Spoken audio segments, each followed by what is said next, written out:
bill, after listening to the people of Kenya, is a new beginning that should nurture the culture of consultation and engagement. The President, in his own admission, has listened to the people and admitted there was a problem that the people were opposed to the bill in its entirety. It is also the beginning of acknowledging that there is a disconnect between the people and their government. I really want to thank the President for listening to the people as he should be. The President, myself, and elected leaders are servants of the people. Going forward, this should be the norm, listening to the people. I'm on record for the last 3 months of asking leaders to listen to the ground. And I'm happy that my boss, my President, has listened to the people of Kenya. As a truthful and honest man, I must acknowledge that we must engage Generation Z and other young people and all Kenyans, including the church, business community, on critical issues facing them. It seems that either we have not listened enough or we have not communicated our intentions effectively, yet many have voiced their concerns. I would like to take this opportunity to ask our leaders to stop the culture of castigating the people with different views and opinions. It is time for leaders to tone down and stop the habit of talking down to the people. And this brings me to the critical issue why I've called this press conference. As Deputy President of the Republic of Kenya, I and President William Ruto were on the ballot and were given a mandate by the people of Kenya directly. I am an elected Deputy President, I'm not appointed. I therefore have a responsibility to the people of Kenya, and that responsibility is informed by my belief that honesty and truth are critical components of leadership.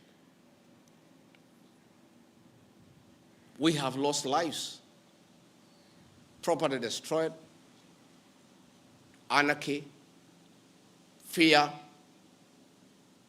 uncertainty. How did we get here? How did we get here? We were just elected the other day as a very popular government. Where did the rain begin to beat us? Where did we stop listening to the people? President William Ruto and I were the darling of the Kenyan people by listening to them, by engaging them.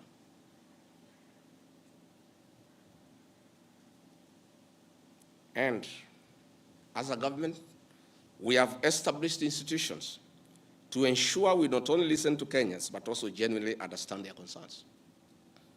We invest significant resources in these institutions, particularly the National Intelligence Service, for this purpose.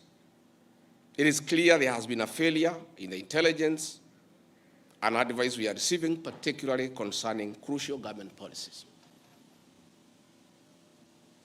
The President of the Republic of Kenya today has admitted that it has come to his attention that the people of Kenya did not want anything to do with the Finance Bill 2024.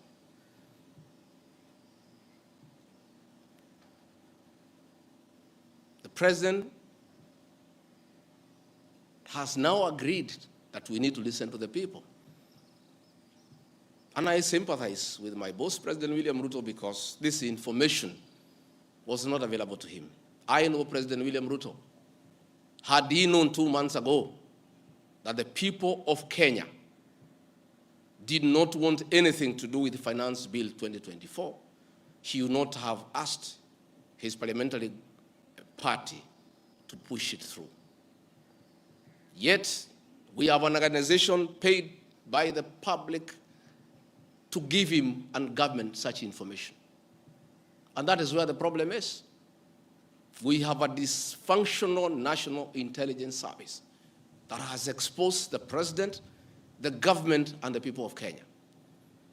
Had the National Intelligence Service briefed the president 2 months ago about how the people of Kenya feel about the Finance Bill 2024, so many Kenyans would not have died. Property would not have been destroyed. Offices would not have been touched. There would have been no mayhem. But they slept on the job. It had to take people to die, property to be destroyed, protests across the country for the president to know the truth of what the people of Kenya feel. Yet, there is an organization paid for by the public to brief the president and the government about the feeling of the Kenyan people. Officers of the National Intelligence Service, officers of the National Police Service have told me in confidence they did not get advance intelligence briefs about the magnitude of the protest in Eldoret, in Kericho, in Nairobi, in Githurai, in Embu, in Nyeri. Since independence, there has been protests around Parliament. Never have protesters invaded and gotten inside Parliament.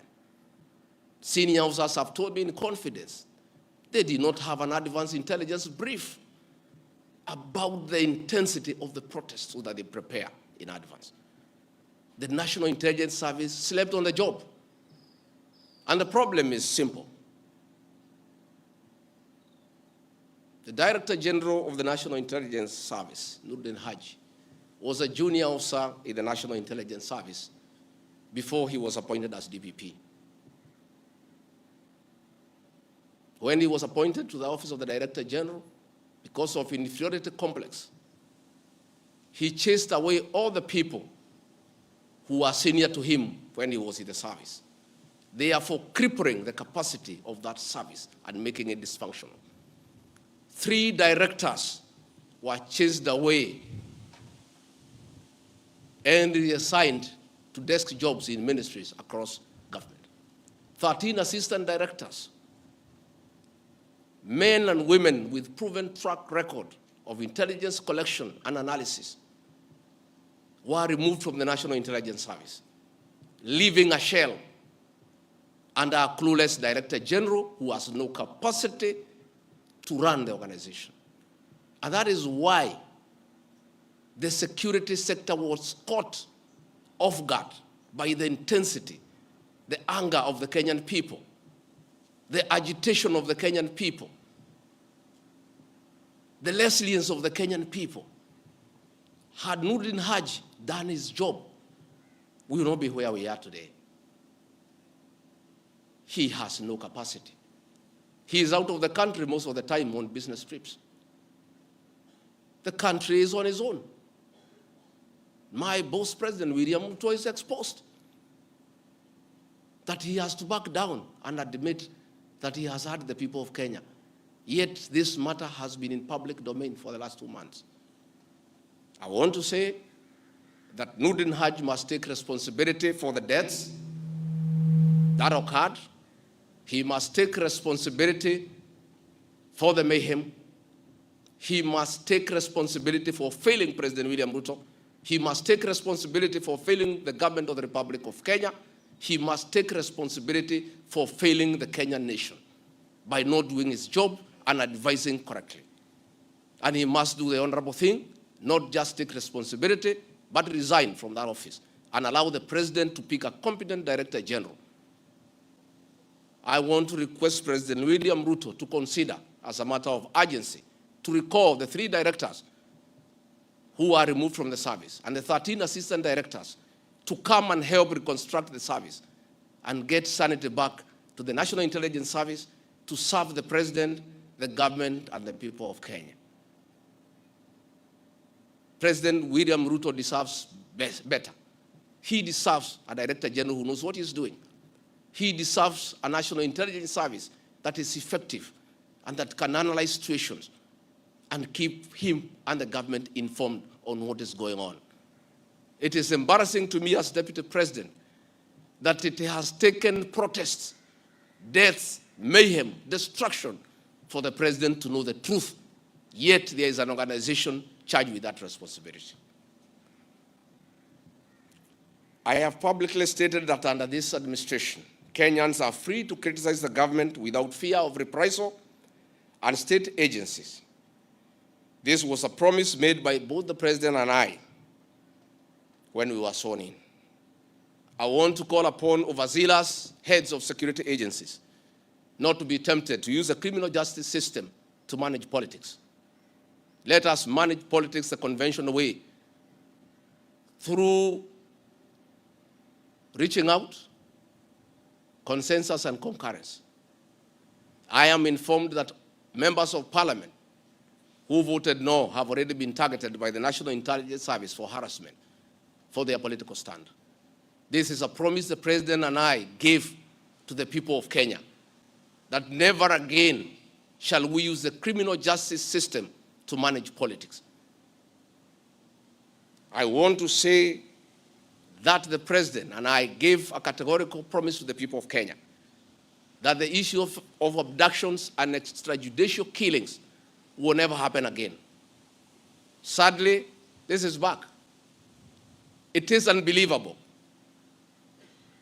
that the son of the Honorable Attorney General of Kenya, Justin Bidan Muturi, was abducted at night in a commando style by officers of the National Intelligence Service and held incommunicado for 18 hours.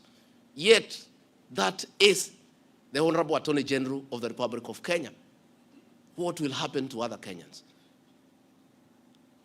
I want to ask our law enforcement agencies to dignify the President and I before the people of Kenya and not backtrack on the promises we made to the people of Kenya, that we shall never again use the criminal justice system to manage politics. Yesterday, Noordin Haji was trying to put up a team together to craft lies and propaganda and attribute the chaos that were in the country to leaders, I included, former President Uhuru Kenyatta and others. Yet it is very clear, and the President has admitted, that these protests were caused by the anger of the people of Kenya and their refusal of Finance Bill 2024. I want to call on the National Intelligence Service not to take us back to the dark old days of the Nyayo era, where you create propaganda and schemes to undermine leaders and those you don't agree with. I want to say in conclusion, this is a time for reflection and action. And we need to take immediate steps, as the President has guided, and I'm very happy, to engage the Generation Z. And I want to call that generation to tell us whom to engage, because they are leaderless, they are tribeless, they have no organizational structure, but we would like to engage the right people. There could be a temptation among some young people around us in government to pick some friends of theirs and attempt to bring them for discussion. So I want to challenge our young people and salute them for their courage and conviction and the love for their motherland to come up with a structure on how they can engage government in accordance with what President William Ruto has guided this afternoon. In view of the very wise decision by the President, in conformity with the wishes of the Kenyan people, to withdraw Finance Bill 2024 that was in contention, as Deputy President of the Republic of Kenya and a patriotic son of this country, I want to appeal to Generation Z to call off the protests for tomorrow, because their cry has been heard by the President. The President has accepted that there was an issue, there was a disconnect, and the President has done the right thing. And I think it's only fair that we call off the protest so that we don't have further loss of lives and destruction of property. It's an appeal that I've made as a father, as a parent, to our young children. We love you, we respect you. Please, I beseech you as your father, now that the President has given in and accepted to go with the wishes of the Kenyan people, please, my sons and daughters, I plead with you to save lives, to save bloodshed, to save loss of property and lives. My sons, my daughters, please make an announcement this evening and call off the protest.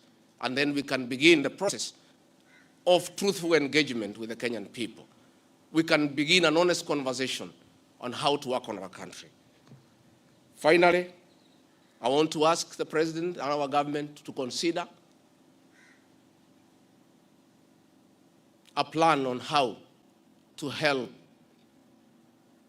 those families that lost their livelihoods as a result of lack of proper advice by the National Intelligence Service.